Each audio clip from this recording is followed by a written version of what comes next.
All right, guys, welcome to the It's More Than Just Money Movement channel.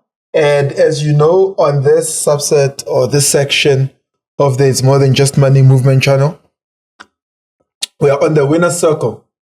The winner circle, where we bring amazing and phenomenal people that are doing amazing things. People that look like you and I, ordinary people that are doing extraordinary things. If you haven't subscribed, please click on the subscribe button, click on the notifications bell, comment, let us know what your thoughts are. Let us know which part of the conversation resonates with you. Now, today, I've got Mr. Dipo Osinloye. And now he's a very phenomenal individual. He's a businessman. He's a business consultant. He is also the author of 3 books. And I was just saying to him that it is so fitting that he's written 3 books and he's written all of them simultaneously. It was as if he's saying, "Now, boys, let me show you who's boss." He's written all of them simultaneously. And he's done a lot of work. He's going to introduce himself. He's been a lecturer for many years. He's done a lot of multifaceted things. Mr. D, a lot of people don't know the work that you've done behind the scenes. And part of this conversation that we're going to be having today is to expose that work to them so that they can know the depth of the stuff that you've done and achieved throughout the years. Well, thank you, first of all, for having me witness. Thank you also for being the excellent gentleman that you are. Of course, our relationship spans over 10 years now. Yeah. And I must... 13, since 2010. Oh, fantastic. Yeah, 13. 13. Well, over 10, 13. Okay. Thank you for holding the fort, for being the gentleman that you are in terms of what you have achieved, in terms of your business, in terms of your work, in terms of your ethics, in terms of your commitment to self and to society, in terms of community. Thank you for being a loyal servant of your nation, because I see the works that you've done. And even though people may not applaud you all the time, it's important and imperative that you know that you're doing really good. And I really thank God for that. I thank you for that, for allowing yourself to be used to be an influence, especially to young people who have questions and who think they have no way out. And yes, thank you for being their mentor, for being their leader, for being their way and opportunity to bigger and better things. So yes, my name is Dipo Adeda Osinloye, and I'm a business consultant. I run a business, a training, facilitating, consulting business within the confines of South Africa and beyond. I have lectured for a long time, but I shelved that just about 9 years ago.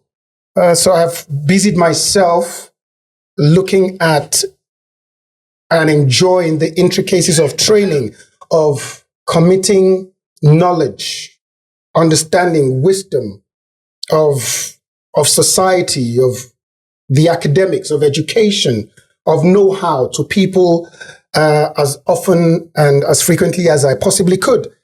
It was in the depth of some sort of confusion in my life. We all go through our ups and downs and levels of dark depth that I put pen to paper, and I thought it would be nice to churn out the thoughts of my heart in terms of the various and core areas that I have loved to teach and talk about and have struck my interest over the years. Leadership, business, and of course, corporate governance. Led to lead, the uncommon strategies for the 21st century business and the current trends in corporate governance, the leadership perspectives have, in a nutshell, grasped what I feel, what my thoughts are, that leadership, business, and corporate governance should be. And so I've worked with Witness in terms of his business, and he's also given me counsel on certain areas. And he was one of the people that have said to me that I needed to expand and expound my talent and my giftings, and not just talk to people about it, but put it down so that people could get in touch with me without having to see me. And so the books have been produced. I didn't launch them, but if you grab a copy of each of them, I'm sure that you will find something that would definitely be of use to you as you go along life, in terms of your business, in terms of being a leader or being led, and of course, in the corporate space and setting, where corporate governance is so paramount and necessary in today's business more than ever before. So, Yeah. yes, sir. So, someone could be listening to you right now and thinking, I'm intimidated. No. This man is very intelligent. He speaks very well. I hope so. Has it always been the case? Like growing up, have you always been someone who's always been articulate? I mean, what's your background? First time I saw you, Yes. I was like, these cheese boys, they come from Nigerian royalty somewhere. They come into South Africa and they want to show off their excellence to us. No, not at all. On the contrary, in the book Led to Lead, where your perspectives change from recognizing who you are to exuding and becoming who you are, talks about my childhood for a bit, where my most meticulous and articulate dad, who took no chances with training his kids, of course, alongside my mother, had a lot to do with my upbringing. And I must tell you, witness, that the man, he just left nothing to chance. He made sure that with the humble salary that he earned from the federal government of Nigeria, he sent all of us to, the best schools that he possibly could afford. And we didn't have everything, but we didn't have nothing. Mm-hmm. So we had the basics, and we were taught to be content with basics. And one thing my father will never accept is that his child should occupy second place when there was a first place available to you. He just didn't believe that there should be anybody better than you in your academics, in your outing, in any area, in the way that you dressed, even though you could wear the same pair of shorts every day for 2 weeks because you didn't have another, or whatever you had to make sure it was clean. I'll give you an example. When I was in primary school, many years ago now, not to give anything away specifically, but I'm sure at some point you're going to catch me. My dad wouldn't go to church with us on Sundays, but the day before, on Saturdays, he would wash everybody's clothes, from my mom down to me, the last born, and we were 5 kids and my mom. So he would wash everybody's clothes, make sure that they dried. And if it rained, we had lines on the inside of the house somewhere that he would still dry the clothes. And on Sunday, as soon as we left for church, he would begin to iron everybody's clothes. My mom was a nurse and her uniform was white, and he would iron all the uniforms and he would iron everybody's clothes. By the time we came back from church, he would still be ironing. And by Sunday evening, he would have ironed everybody's clothes as meticulously and as neatly as possible. Now, this was where the problem was. If I came to pick up my clothes and everybody had to come take their stack of clothes, if I took my clothes and I tried to help my sister take her clothes, I could get a hiding, because he would ask me, "I've washed and ironed for your sister." The least she could do was come to get her clothes herself and say thank you. So we grew up with such dogmatism and pragmatism. And as time went on, of course, another example, I was in grade 3. If I could find an equivalent for, the grading in South Africa, grade 3. And my dad just asked me, "Dipo, what is 4 times 6? and I'm busy counting fingers. And the guy, in those days, we grew up with regular hiding. Corporal it was punishment. normal. Well, you call it corporal punishment. We call it the way forward. When they recalibrate the settings of your brain, just in case you were going off course, your parents would just be there to go, bah, bah. They bring you back. That look. And you just reset. So he asked me 4 times 6. And I couldn't answer. I was counting my fingers and I got a slap. On a Friday after school. And he said to me, on Sunday after church, the famous Sunday after church. Yeah. The picking up of clothes.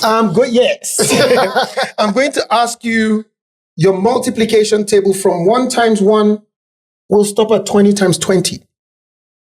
Which means that I just had to know that 19 times 19 was 361. I had to know. You still know it even now.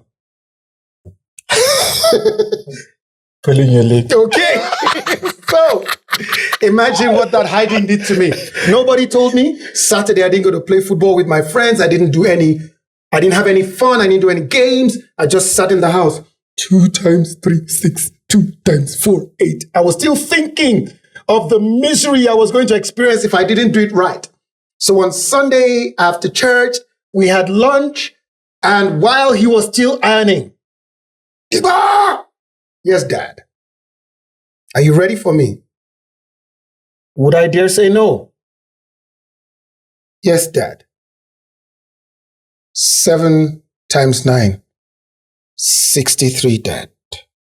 Okay, 7, 7, 49, Dad. 8, 11, 88. 8, 10, 80. That's too cheap. 8, 12, 96. If I delayed, he would motion like he wanted to get up. 11, 11, 121, Dad. 11, 12, 132. 11, 13, 143, Dad. And it went on, and I did not miss a single one. Now, this... In 2 days, I was under pressure. But that pressure followed me because my math, till the time, and we did entrance examinations into high school. You just don't go to any high school of your choosing. No, you would do an entrance examination, and out of 400, if you wanted to go to the best schools, you had to score at least 350. Out of 400. Out of 400, which, by the grace of God was the case with me. And by the remembrance of what my dad would do to me if I didn't get as much as 350. So I did.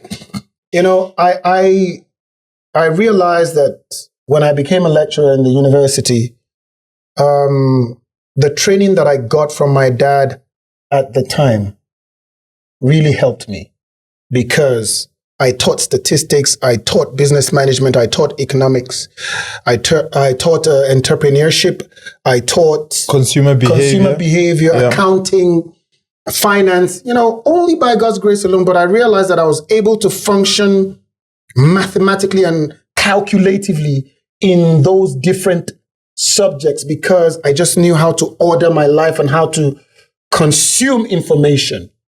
And whether you believe it or not, mathematics helped me to do that, So my dad had a big influence in my ability to hold, sustain, or first of all, acquire, sustain, and then regurgitate knowledge, So for me, growing up, it was fun, but, the one time I played at school, and I ended up in the second position.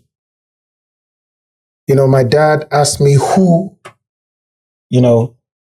had taken the first position, and I told him. He said to me, every time you go into class, I need you to get in there, take a quick glance at this boy, and go to your seat. And remember, that is the person that you have issues with. The rest of the class, you have no business with. Why? They came after you anyway. They usually did come after me anyway, because that number 1 spot was mine. I hardly ever came second or any other. Coming third was just... Now, that was the only term that boy beat me. I've got a question though. Yes, please. In circumstances where one has always been number one all their lives, you know, and knowing life, nobody really becomes number one at everything. No. Right? No. There are areas where you could have been number 3, and sometimes even areas where you could have been number 100 because you're just not good at that particular thing. Yeah. How did you take that? I mean, you know, because people who usually excel at a specific thing, they don't take it well when they don't do well at another thing. Like, for instance, I'll give you an example. You and I, right? We would do well in business, and maybe like you experience where a marriage fails. And that to you is, but I've always been a winner. I've always been number one. What's going on now? How do you take things like that? Okay. I'll still stick to the academics because high school was also great. I did well, but there were people that were better than me, but I did excellently well. So I was fine. I got to varsity at the first time of asking. And my first semester then in the University of Lagos was, hey, okay, I was on top of my game. But peer pressure... You were number one. Well, it was a university, so it was really big. So I wasn't even so much concerned with what anybody else scored, but my grades were excellent. I was A's all round in my first semester. But by second semester, when my priorities had changed, my focus had moved from my books to having fun. Yes. Amongst other things. For the first time. Ooh, it was rough. And then what happened to me was that the more I went to school, the worse my grades became until... The more you went to school, the more I attended school, the worse my grades got. Because I had shifted my focus and my dad had fallen ill. And so he was not there to discipline. He was not there. And I'm the last of 5. All my siblings had gone off, into life to find their way. So there was no one to really check on me. My mom had fallen ill from looking after my dad also. So 2 old people, trying to stay well. We had a nurse at home to try and look after them. And when there was no nurse, my mom would just try her best to look after both of them. And I'd go home for the weekends and see what I could do. And when my siblings would come home, they would try, so we tried to look after them in the best possible way. But when it came to my schoolwork, there was no one to guide me, no one to warn me, no one to correct me, no one to say, no, you're messing up now. There was no discipline. So by the end of my 3rd year, I had been asked to leave the university. The university had written to me to academic exclusion. Academic exclusion, that you need to go now because your GPA is below 1. Yeah. That bad. It was terrible. I stopped going to class. I stopped writing exams. And the ones I would write, I wouldn't even study. From being very, very good. And other students will come around me for lessons and I'll teach them, I would help them. But, another thing that happened to me while in varsity back in Nigeria was that I not only stopped going to class, I joined a gang, which didn't help matters at all because we had to... I can't imagine you robbing anyone with this. No, it wasn't even about robbing people. It was just about being in a gang and proving to be the oppressors on campus. You speak too well to be in the gang. They didn't care about that then. They didn't care. But it was just the fact that my priorities were misplaced and I found myself there. I want to tell you today that the day that I joined that gang was the day that marked the greatest mistake of my life. Because my real priorities just went down the drain. I realized that I'd made a mistake, but I didn't have a way to get out of it. So luckily I was never asked to go maim someone, to go kill someone, to go destroy somebody's property. I was just part of the people that planned, how we could, make money for the gang. And We had pool and snooker tables, and some of the guys would go and destroy the snooker table that was in a particular hall, an entertainment hall that belonged to somebody else. So we could roll in our tables and say, yes, we want our tables here now. And nobody would dare say no to us. But I was never on the forefront. I was never the face of the gang. So people hardly knew. But at some point, my closest friends would wonder how this guy, Dipo, would be friends with that guy that we know all too well. And the guy would see me and smile and shake my hand. And we'll talk nicely and would laugh. But at some point, I knew I had to make a decision because I was already out of school. But I just kept, going to school. I was in self-denial. And of course, I couldn't tell my dad. He would have died sooner than he did because he had so much faith in me. He had so much trust. He had invested too much in me for me to end up where I was at that time. My mom would have just lost it, and she was already getting frail also. So I didn't want to belabor them. My siblings were not there, so I couldn't tell anyone. A few of my friends knew about it, my closest friends, they knew about it, but they were also not going to tell anyone. But fast forward, I started a business because I had gone to a military school for high school. I knew how to wash and iron clothes, some clothes that needed starch. I knew how to do that. So I started a laundry business. Of course, your father used to iron all your clothes. So I knew how to do these things, and then went to a military school. Exactly. So I had my inspiration from there.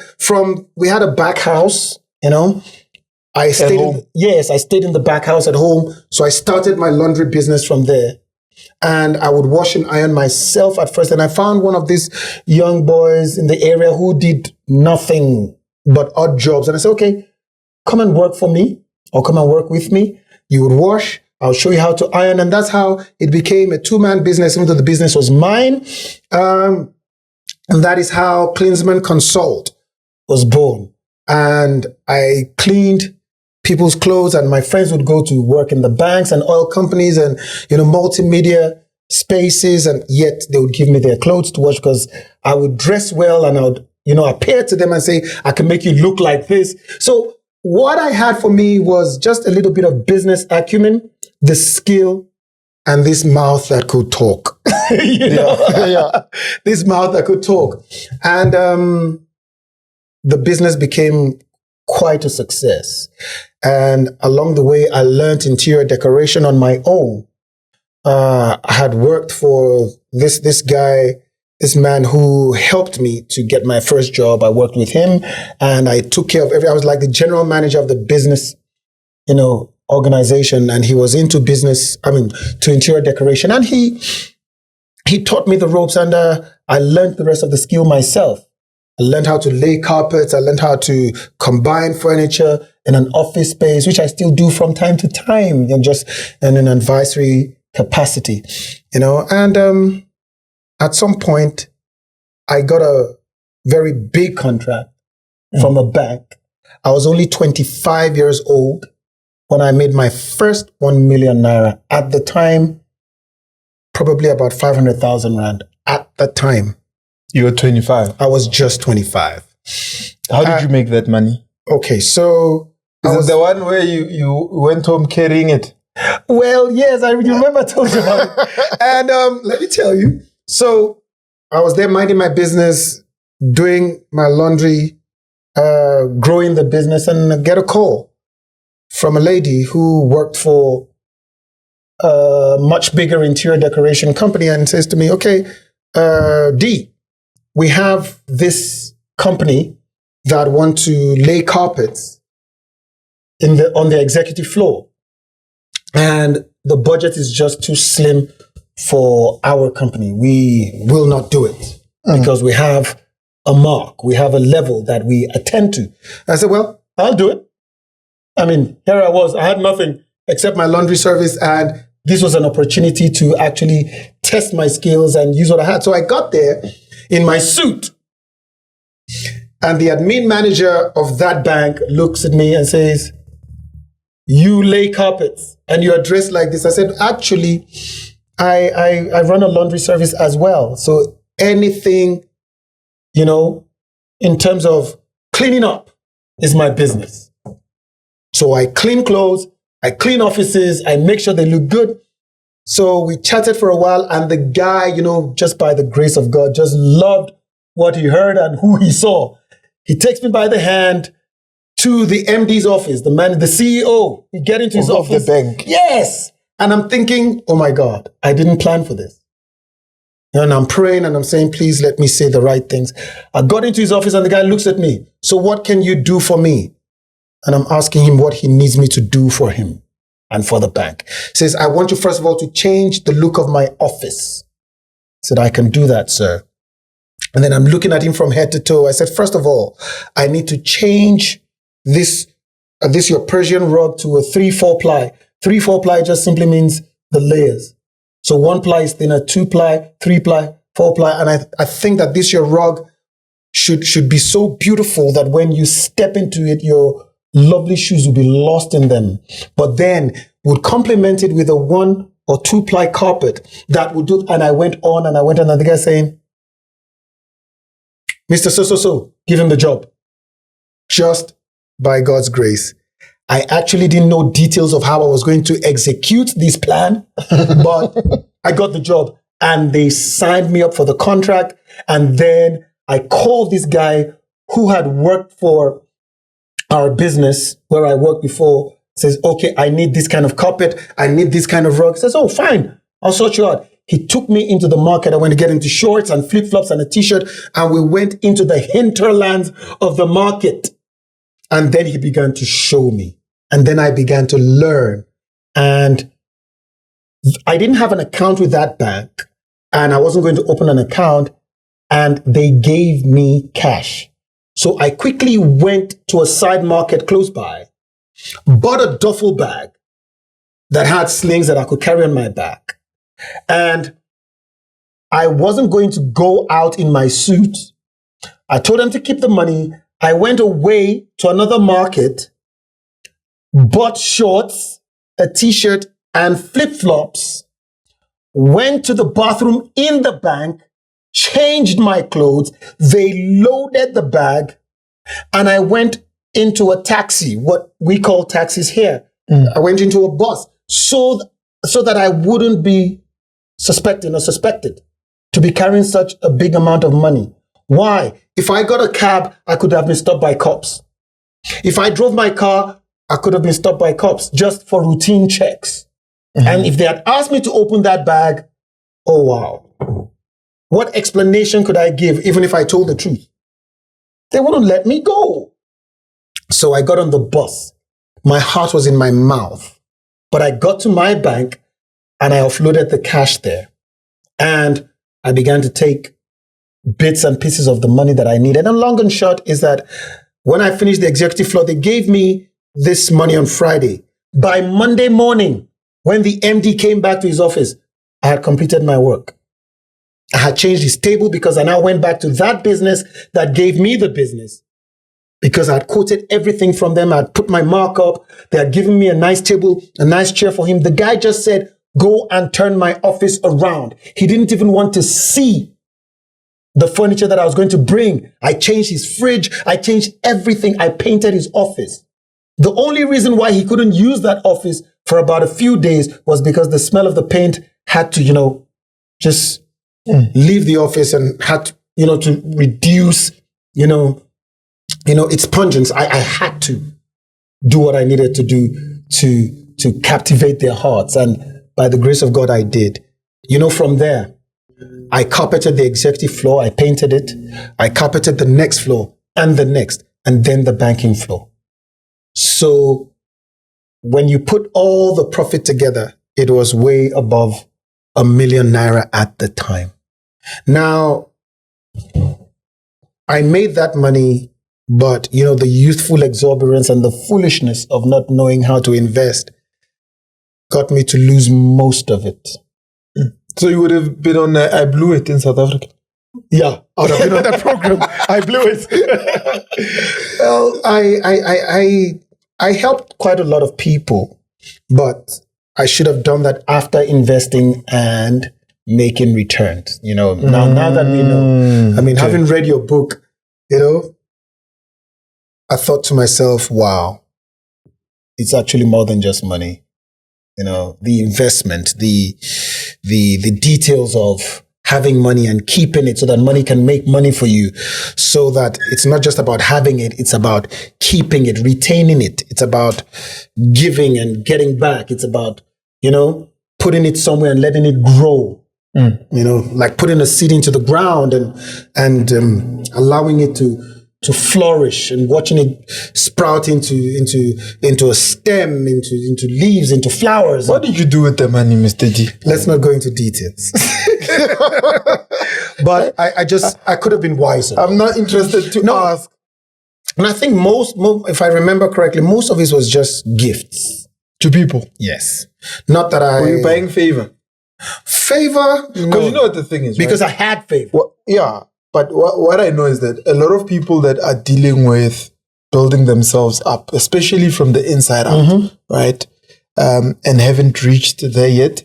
A part of them just wants to be a giver to someone else, but it's mainly because they usually want to be accepted. And you told the story of your siblings not being there, your parents being ill, you were alone for a long time. I mean, who are these gifts going to? My life can be defined as such an oxymoron. I was very confident, yet I was alone.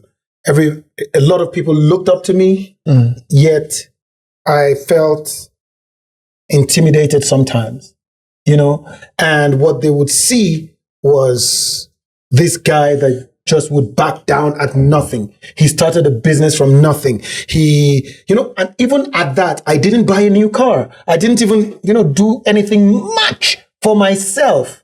I got a few new clothes and shoes here and there, but it wasn't ultimately evident that, ooh, this guy has come into his own.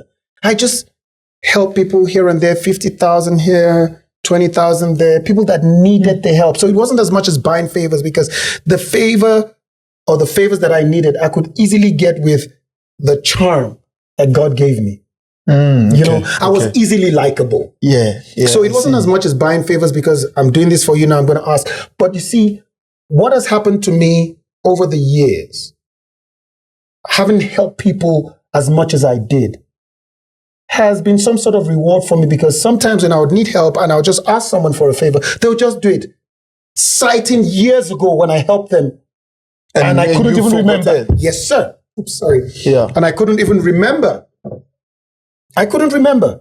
But for me, I till today, I feel helping people is not doing them a favor. It's a sense of duty to somebody else's life that you are gifted by God and you have the opportunity to fix.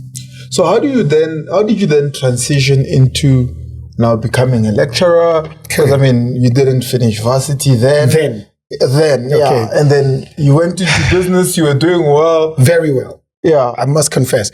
So how did you get back into the academics? So I lost my dad in 2002.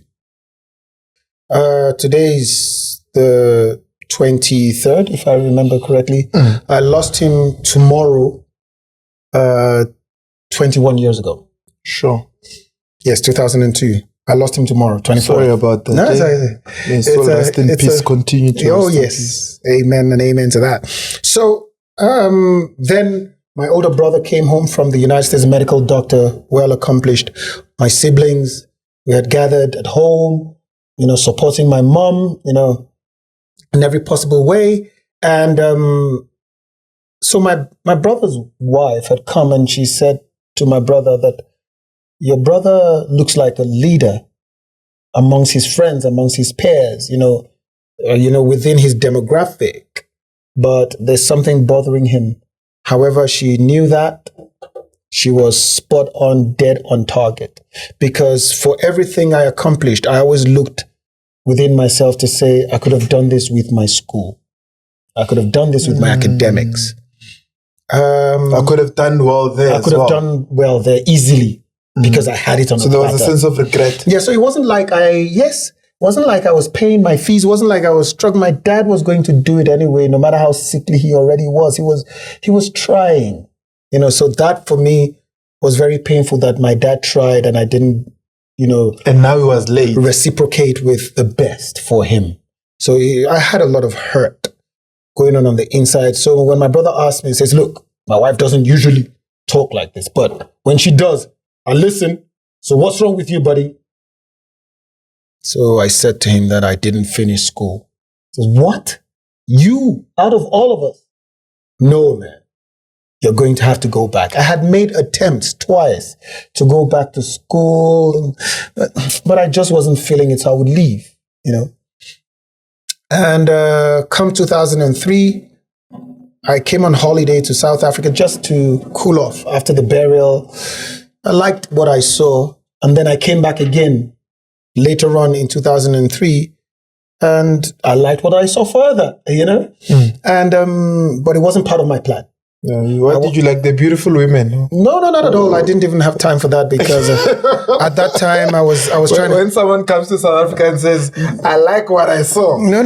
It was just... I know for a fact that part of what they saw is our beautiful women, but I didn't even have time for that because I was looking for business. I was looking more at the development and the infrastructure of things. Yeah. And I was looking for people. You were seeing opportunity. Exactly. It was now after the year 2000. Yeah. So I just wanted to sink my... What did you see? A system that worked way beyond where I was coming from. System. Okay. Yes. A system that if you were able to plug yourself with what you knew how to do, would produce for you much more than where I was coming from. Much faster or what? Well, not much faster, but more diligently. There will be stability. There wouldn't be that sporadic and inconsistent, system where today you know, tomorrow you don't. And that was where, despite the fact that I love my country with all my heart, that was where my country had headed.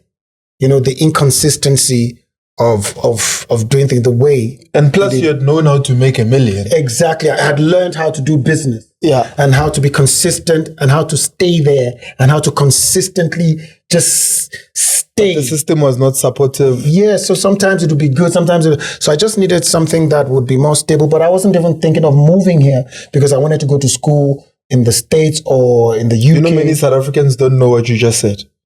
Oh, wow. In terms of knowing and understanding the importance of a stable system. Yes. Because one of the things that foreigners who are focused and who have everything in order in terms of their thoughts and want to give back to communities that is given to them in terms of making work available and they're getting a salary is that they are very consistent. They stay. They are not overly greedy, but I must tell you that, of course, we have miscreants in society who think that they can take advantage of. And of course, the stereotype as well. If you come and say, I'm Nigerian, they say, oh, you're a fraudster, you steal. And no matter how brilliant you are. And that even happened within the employ of the university. So for the sake of,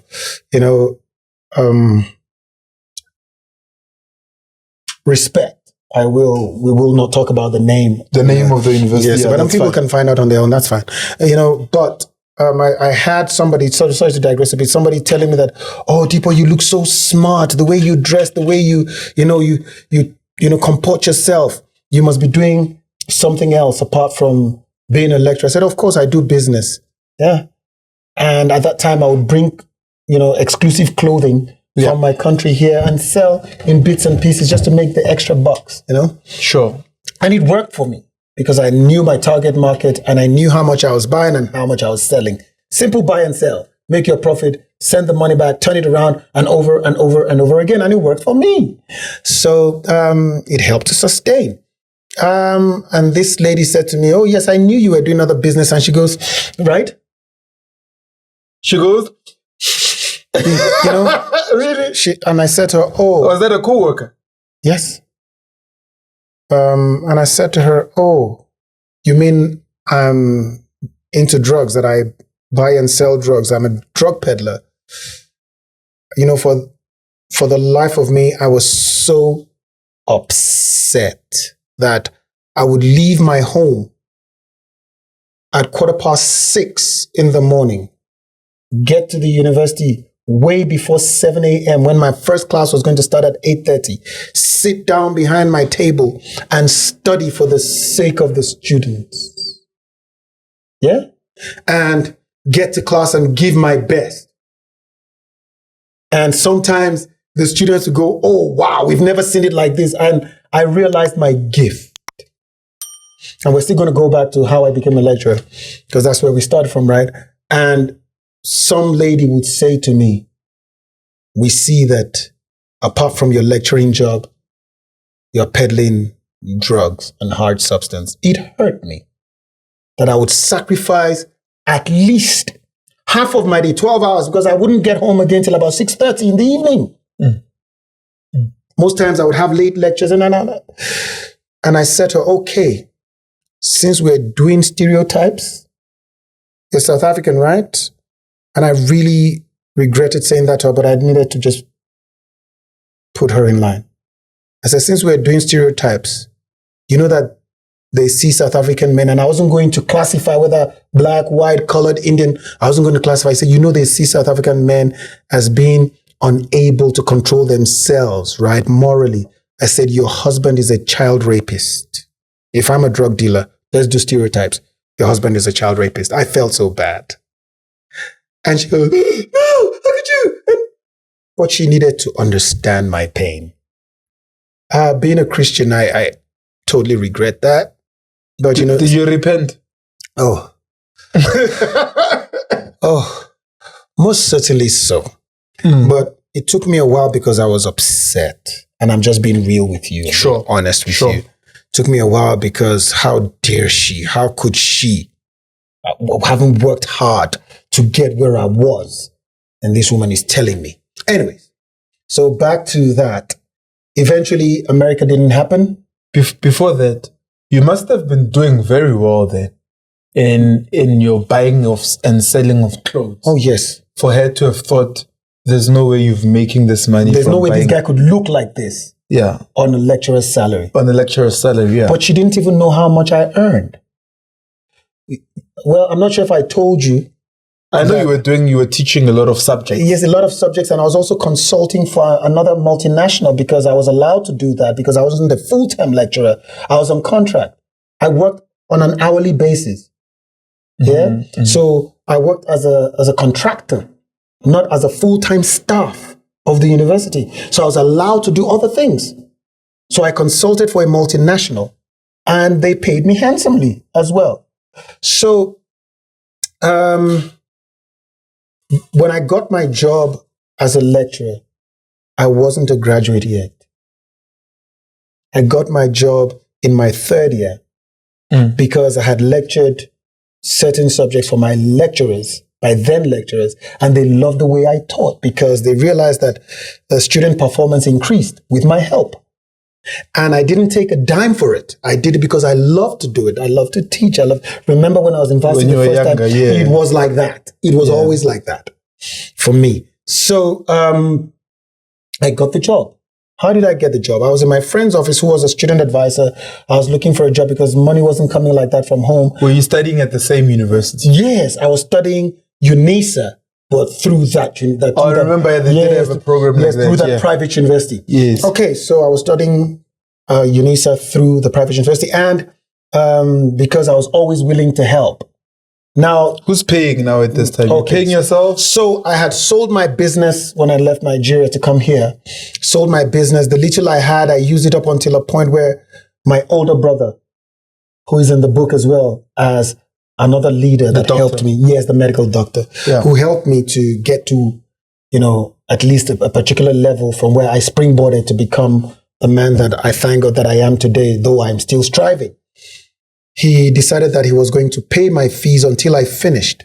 And we had a deal for 3 years. But in my third year, I buckled a bit, not because I was struggling academically, but I had what we call maybe a brain block. even though I knew my stuff, I just thought I needed time. So for my third year, first semester, I didn't take as many modules as I should have, which would have allowed me to do as many modules in my second semester, which would have allowed me to graduate. Immediately, yeah. So UNISA, all subjects were done in both semesters. So I did just a few, and then I took the rest in second semester. So I told my brother that I wasn't going to graduate. He said, well, dude, the agreement is 3 years. So after your third year, we are not going to have any agreement further. Not a single dime will come from me again. And that's exactly what happened. Yeah. And today, I thank him for that, because when you have an agreement with someone, stick to the plan, especially when you possibly could. Now, let's say natural things happen to me. But we had an agreement and it was strict. So I had gathered some money, I had saved some money while, he looked after me, because he was very generous. He gave me quite a handsome allowance, apart from paying my fees, paying my rent, paying for my food. He gave me a handsome allowance every month for 3 years, non-stop. He never missed a month. Now, he was also very meticulous, because he had learned that from my dad, from our dad. Right. So very meticulous. You make a commitment to someone, you stay there. But after the last day, I owe you nothing. And that's exactly what he did. So I bought a ticket, I traveled back home, and then I started to scrounge for money. Mm-hmm. I remember at the time, I needed just about at least $14,000 to finish school through. But I didn't get as much as I needed. I probably raised about $7,000, and I came back, I paid my school fees, but I couldn't register for all the modules. So I did what I could. By the end of first semester, the money was almost done, except that I paid my rent and I had just had a bit of cash to eat. So I couldn't travel back home to raise more money because there was no money. There was nothing to save from. So I went to school. I went to the private school with my friend, who was now a student advisor, like I said. So I had my CV in my pocket. At that time, we used CDs. Remember we used to save things on CDs. We had the ones that you could wipe, floppy disk, the one that you could wipe and reuse, the one that was once off. Anyways, I had it on a disc in my pocket, and that particular day wasn't really cold, even though it was middle of the year, it was winter, but it wasn't cold. So I wore a t-shirt, maybe a jersey, and shorts and flip-flops. I just went with him to the office because I was bored, nothing to do, thinking of how I was going to raise more money. Yes, raise more money, and there was nothing. Anyway, I went into his office with him, and as I stepped out of his door to have some fresh air, one of the lecturers that I had helped looks at me. He was a person and looks at me and says, "Hi, Dipo, how are you?" "I'm fine." "What are you doing here?" I'm looking for a job." And he stops dead in his tracks and he looks back at me and says, "Don't you want a job? Don't you want to lecture?" I said, "I do." He says, "Okay, where's your CV?" "It's in my pocket." "Can you print it for me?" "Yes." I go back to my friend's desk and I say, "For the life of you, print this thing from your computer out now from that printer, or else I begin to throw tantrums. I break these things in his office." So he prints it out for me. I staple it and I go and give it to him in his office. He takes the CV, takes the CV with him, and he goes straight to the dean's office and says, "Here we go. I have somebody for you that we can employ as a lecturer," because he did this in his second year. He did this for me in his third year. And I realized that the students' grades, bumped up. While we were then she sends for me. While we're in the office, another lecturer comes in and says, "Dipo, my friend, are you coming to lecture here?" And the dean looks up and says, "Why are two of my best lecturers saying that you can lecture?" I said, "Because I can. I'll try." He says, "Okay." This was a Wednesday. You have an interview 9 a.m. What year is this? 2008, 9? 2007. 2007. Okay. Friday, 9 a.m. We have an interview for you. Of course, 8:30 I was there. I was waiting. They called me up at 5 minutes to 9, 9 o'clock sharp in the boardroom. The interview starts. They are throwing me questions left, right, and center. These two lecturers who have vouched for me were there with the HR and this and that, and I'm trying my best and answered as many questions as possible. One of them, I said I didn't have an idea what they were talking about. I was just being honest, and I was just being me. So the interview ended about an hour later, and they say to me, in 2 weeks, if you've not heard from us, just know that you were not successful. So I'm going back to my friend's, office again and say, okay, I'll see you later. I got to go think of my life. Now, another week has passed, isn't it? From the time that, and a few days had passed from the time that I was told to come for the interview. But guess what? That afternoon, I get a text from the dean. Staff meeting on Monday morning, 9 a.m., boardroom, don't be late. Staff meeting on Monday morning. This was the Friday that I did the interview. This was afternoon of that day. After. No, the same day. Same day. Okay. So I was told on Wednesday about the interview coming Friday. Yeah. Friday, I attend at 9 a.m. By 2 p.m., I got the text. Monday morning, 9 a.m., staff meeting. Don't be late. Don't be late, guys. So Monday morning, I got there, 9 a.m., and the entire clan of lecturers of the Faculty of Commerce were seated, and I got there looking round at some of the people that lectured me before, and from lecturing me, they had become my colleagues overnight. I really thank God for that, because without him, it would never have been possible. I wasn't even a graduate yet, because then I had 4 modules left to write. But I was employed, and I let them know that that was the case. I showed them my statement of results. I showed them the 4 modules I had left. So after I started work, the rest is history now. I remember at that time in 2007, I wasn't even being paid a tutor's allowance. I was being paid a full lecturer's allowance, and I don't know what anybody else's hourly fee was, but at that time in 2007, I was okay with 200 Rand an hour. It was okay for me in 2007. And I was teaching 2 modules. What was it, stats? No, I didn't start with stats. I started with business management and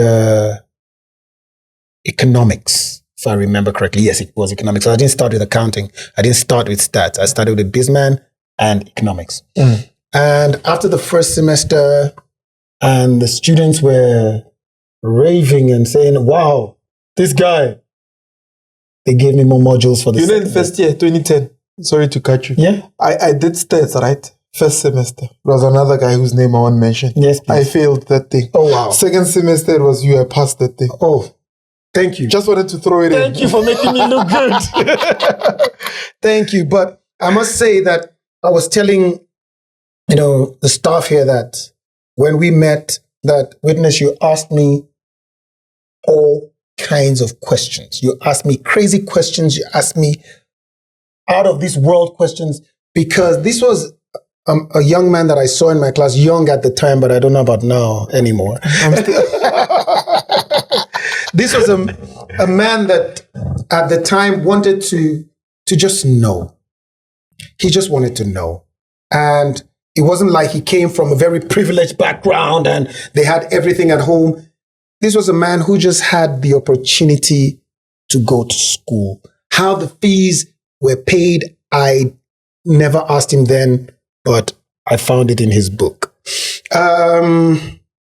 He was just blessed to have an opportunity to be at school. And that's one of the things that I want to say to people who have that opportunity today. It's not like the money is flowing all the time. But once you have the opportunity, seize it. You have no idea who you're going to become and where you're going to go, and the amount of influence you are going to create and the number of people you are going to save. Truth be told. And He was there, statistics. I loved statistics because of my math. Yeah. You came into class and did 10 times 1,000. 1,000 times 1 million. No, but the thing is, when I got into the class that day, to digress a bit, so they were sitting and they were making noise, and I'm thinking, these freshmen from high school, where do they think this is? What's wrong with these people? And I get into the class and I'm not even disturbing them. I have my textbook, my Trevor Wagner. I have my class attendance, and I have I'm not sure if it was a whiteboard and a whiteboard marker, if I remember correctly, or some chalk. It was chalk. It was chalk at the time. I said, 1 times 1 is 1, 2, 2, 4, 3, 3 is 9, 4, 4 is 16, 5, 5 is 25, 6, 6 is 36, and I got to 11, 11, 1 to 1. I got to 20, 20, obviously is 400, 21, 21 is 441, 22, 22 is 484, 23, 23, 5 to 9. I went on, and when I got to 30, 30, 900, and the class was dropped dead silent, and said, by the way, 31, 31 is 9, 61, and I'm there impressing myself, and everybody's quiet. And 32, 32, by the way, just to chip it in, is 1024. And I said, okay, my name is Dipo Osinloye. I want to teach you statistics. And everybody starts clapping. How could you? How dare you? And then I said, okay, you better listen because I've got what you need. Okay? And from that day, we struck up relationships with a lot of the students who really wanted to know, and the ones who were weak, I made sure that I gave them extra work. I just wouldn't let anybody slack. I bullied them because one of the things that I realized, two things. I realized that, one, if I could get them to love me, they would listen to me. So I did things that would just make them think, this guy. And then secondly, if I could get them to see how amazing they were, they would do it for themselves, not for anyone. Which is what I lacked as a child. Though my dad told me that I was going to be second to none, he didn't tell me why. He didn't tell me that I should do it for me. He just told me to do it because it was important in life. I agreed, and it actually was and is important in life to be the best at what you do. But he also didn't tell me that if I failed, it was okay. Which was what created a problem for me when I was chucked out of school the first time. And then on my second time of asking, I knew that I was going to score 90s and above because I wanted it badly, not because I had to take my report card to someone to approve of me. I knew I had to approve of myself. And when I finished my first degree, I waited for a few years and I said, okay, let's do masters now, because I just wanted to prove to myself and remember that I was that good, that I could do it for me. And don't be surprised one day when you start calling me Dr. D, because I may not necessarily need it, but I'm just telling myself, you could actually be good at this. How do you deal with self-esteem issues? I looked into the mirror a lot of times. But personally speaking, not to offend anyone, I think my relationship with the Lord Jesus Christ just turned my life around and made me believe that when you looked into the mirror, there was someone who stood and was able to help another person if you are able to help yourself first. So I believe that I was worthy of growth. I was worthy of excellence, of accomplishment, of achievement. And then I was worthy of influence, because if I could do that for me, why not extend the hand to one more person? And then that one more person will help one more person at a time. And that is how I came into my class. That is how I felt that, look, I'm coming into this class and I'm going to be the best lecturer that ever passed through this school. Why?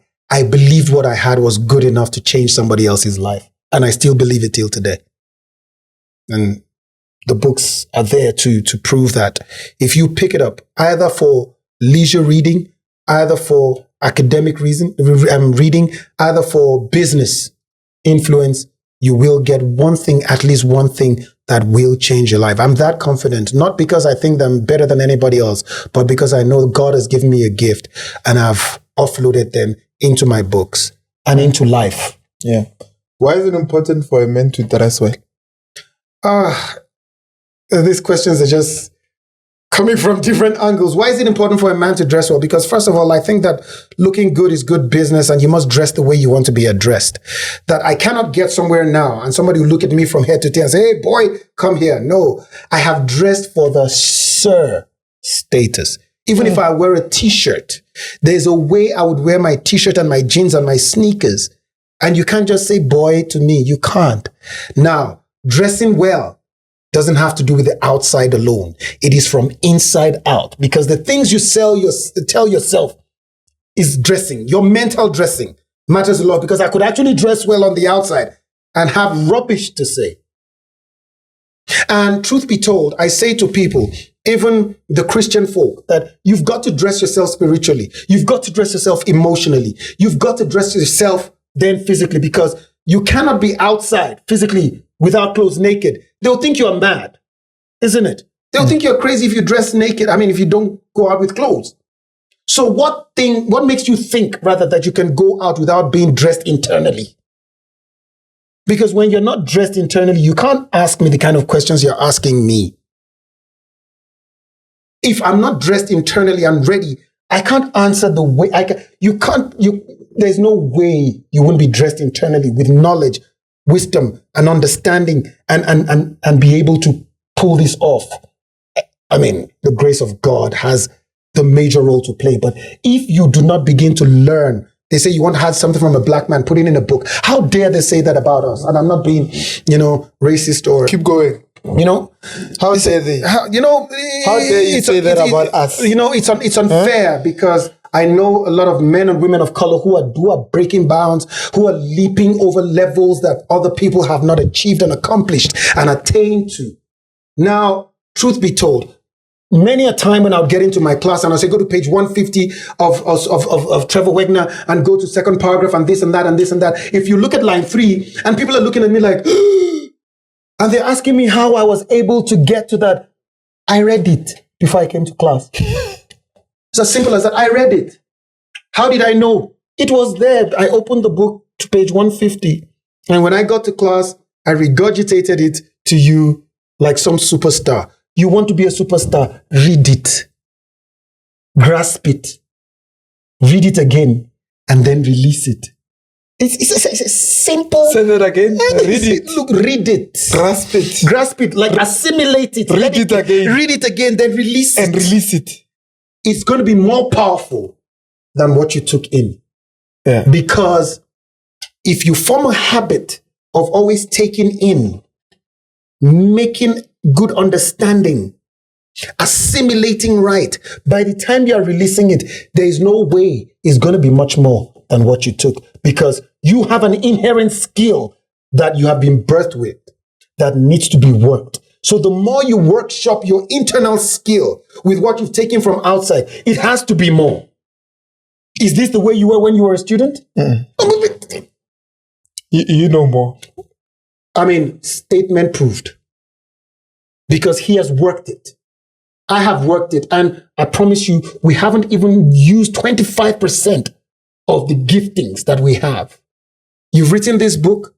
Now, have you looked at the influence that the book has had in this life? One book. One man. Now, people have taken your book. People are taking my books and are saying, read that one on Led to Lead. There is no way you're going to learn to be a good leader. There is no way, because there's succession. There's taking things from the generation before and holding it so you can pass it. We have not inherited life from our parents. We've borrowed it from our children. Why? Whatever we're going to leave on earth as people, we're going to leave it for our children, not our parents. Our parents left for us. We're going to do what? Leave for our children. So we've borrowed life from them. We're going to have to return it one day, witness. We're going to have to return it. So, sir, and for anyone that cares to listen, those of us that seem to be holding the reins now, Remember that there is a generation after us that we're going to leave something for. Question is, what are you going to leave? Are you going to leave a legacy of cash or wisdom, knowledge, and understanding, so that if you do leave cash, it will be properly managed and it will be properly developed and increased, and so that the fruitfulness will continue from generation to generation, so that this thing called poverty will be a stranger in our lives, and not poverty in money, poverty in every aspect of life. Poverty in every aspect of life. What's your favorite quote? Okay. Let every man, male or female, let every man, after he has found his work, ask God for no other blessedness. Let every man, after you have located what you are meant to be and do on earth, ask God for no other blessing, because everything you need, every blessing, every sub-blessing will come from that blessing of knowing who you are meant to be and what you are meant to be doing. Let every man, after he has found his work, ask God for no other blessing. Sure. Must I continue? Speak to someone at home. Well, my desire is that everyone alive would realize that they were not born with nothing. They were not born with nothing. Everyone is born with something with which their lives can have meaning. Their numbered days can be recognized, and those who they will encounter will pick something and use it to better the future, having learned from the past and lived within the present. Please, anytime you look, ask yourself, if you're older than that, what would you, if you're given the opportunity, to tell the 16-year-old witness? If you had a chance to meet yourself, your 16-year-old self, you walk out of this room and you meet you, 16. At this time of your life, you meet yourself. What would you tell yourself? The 16-year-old version of you. So every grown up, because it's around that 16 that things begin to, I'm not a girl, but I'm not yet a woman. I'm not a boy, but I'm not yet a man, becoming a young adult. What would you tell yourself? So let's go out and tell the younger folk what needs to be done, how it needs to be done, so that when we look back at our lives, we would have accomplished things we never imagined from the first time we breathed. I look forward to a life that will be better, so that the people that are advanced in age can give the tender ones something substantial to look forward to in every area of life. Now, guys, you just gotta give yourself a moment to watch this interview again and to reflect, to think about some of the things that have been said, to draw inspiration from the stories, and that's what the purpose of the Winner Circle on the It's More Than Just Money movement channel is, to get you to think and to draw inspiration, draw lessons, draw understanding from everything that we are talking about right now. And more especially, drawing inspiration from the work that our guests are doing. Now, here are the books. Where do they find the books if they want to buy them? Well, 2 platforms. First of all, you can find them on Amazon. But I think a better bet would be to go to our website, yenkosiafrica.net, Yenkosi, YENKOSI Africa, normal Africa with the C.net. Yenkosi Africa is one word, yenkosiafrica.net. And then you can send an email to publishing@yenkosiafrica.net for more information. And you will find a link there where you can purchase the books, and we will sort out the delivery to you as long as you're within Joburg, and then we'll, also implement costs of delivering outside Joburg. But we would like to have a personal relationship with you so we can talk about the books further and coming up events and things that really matter to us concerning the reasons why we've written the book. So yes, yenkosiafrica.net, publishing@yenkosiafrica.net, and of course on Amazon. Thank you. Thank you, Mr. D. Thank you so much. Thank you, my brother. For your wisdom, my friend. For your presence, for the love, and for what you've shared with the world today. Now, if you haven't subscribed, guys, please click on the subscribe button, click on the notifications bell, comment, let us know what your thoughts are. And from me and my team, broadcasting from Joburg, South Africa, it's more than just money. Check you out next week. Ciao, ciao. That was good. Thank you. Thank you, sir. That was good. That was good. That was good. Hope you guys liked it.